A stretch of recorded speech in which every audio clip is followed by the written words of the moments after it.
बांधवांनो, लढाई आजपासून सुरू झालेली नाही, ही झाली विधानसभेच्या निवडणुकीच्या आधीची। जेव्हा आमचे नागपूरचे देवेंद्र फडणवीस म्हणायचे की मी सत्तेवर आलो तर 7-12 कोरा करेन। फडणवीस साहेब, लढाई तुम्ही सुरू केली, पहिला डाव तुम्ही टाकलेला आहे। आता तो तुमचा डाव बच्चू कडूंनी तुमच्यावरच तुमच्याच गावात उलटवलेला आहे। फडणवीस साहेब, तुम्ही LLB आहात, तुम्हाला मुख्यमंत्री पदाचा आधी 5 वर्ष अनुभव आहे, उपमुख्यमंत्री पदाचा 2.5 वर्ष अनुभव आहे। आणि तुम्ही डॉक्टरचे कंपाऊंडर झाले, म्हणजे तुमचं डिग्रेडेशन सुद्धा तुम्ही करून घेतलेलं आहे जेव्हा शिंदेला CM बनवलं तेव्हा। फडणवीस साहेब, एक लक्षात ठेवा, हा महाराष्ट्र शेतकऱ्यांच्या कष्टाने चाललेला आहे, यांच्या उत्पन्नाने लोक पोट भरत आहेत, यांच्यातून महसूल जमा होत आहे आणि म्हणून या नोकरांना, आमदारांना, मंत्र्यांना पगार आणि मानधन मिळत आहे। आता तुम्ही जर म्हणाल की आम्ही अदानी अंबानी सारख्या माणसाला अंडीव फेवर करणार आणि त्यांना तुम्ही करोडोची अब्जोची कर्जमाफी करणार, हे चुकीचं आहे। आणि इकडे तुम्ही शेतकऱ्यांची कर्जमाफी करत नाहीत, हे भयंकर वाईट आहे। आणि जर तुम्हाला या कर्जमाफीसाठी पैसा हवा असेल, आमचे अजितदादा पवार 70,000 कोटी जे काही चोरलेले आहेत ते परत करायला तयार आहे।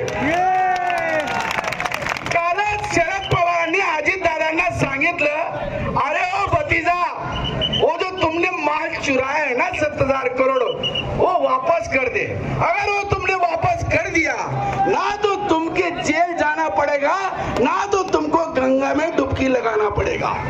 तो अजित पवार ने सोचा, चाचा फिर क्या करे, कुछ नहीं, किसानों का पैसा तुमने जल सिंचन में चुराया था 70,000 कोटी।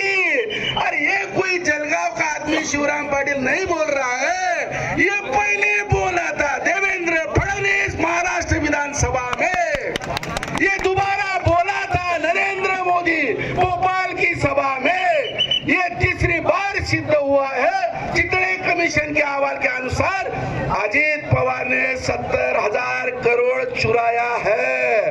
अगर अजित पवार भले बाती काका की सलाह पे 70,000 करोड़ अगर तिजोरी में वापस कर दे, हम किसानों का सब कर्जा माफ हो जाएगा और 7-12 कोरा हो जाएगा।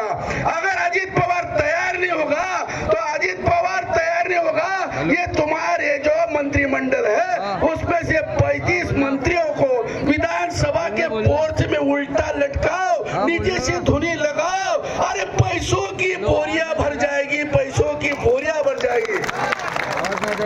फडणवीस महाराज, इसके लिए कोई नई टंकसाल चलाने की जरूरत नहीं, इसलिए कोई IMF मॉनेटरी फंड लाने की जरूरत नहीं है, इसलिए कोई वर्ल्ड बैंक का पैसा लाने की जरूरत नहीं है, इसके लिए कोई मोदी से भीख मांगने की जरूरत है। अरे तुम्हारे आसपास सब चोरों की महफिल है, एक एक चरकों को झटना चाहिए, चोरों को उल्टा टांग के लटका के झटकना चाहिए और महाराष्ट्र सरकार की तिजोरी ऐसी भरेगी, अरे कर्जा तो माफ हो जाएगा, अगले 5 साल सरकार चलेगी, अगले 5 साल सरकार चलेगी।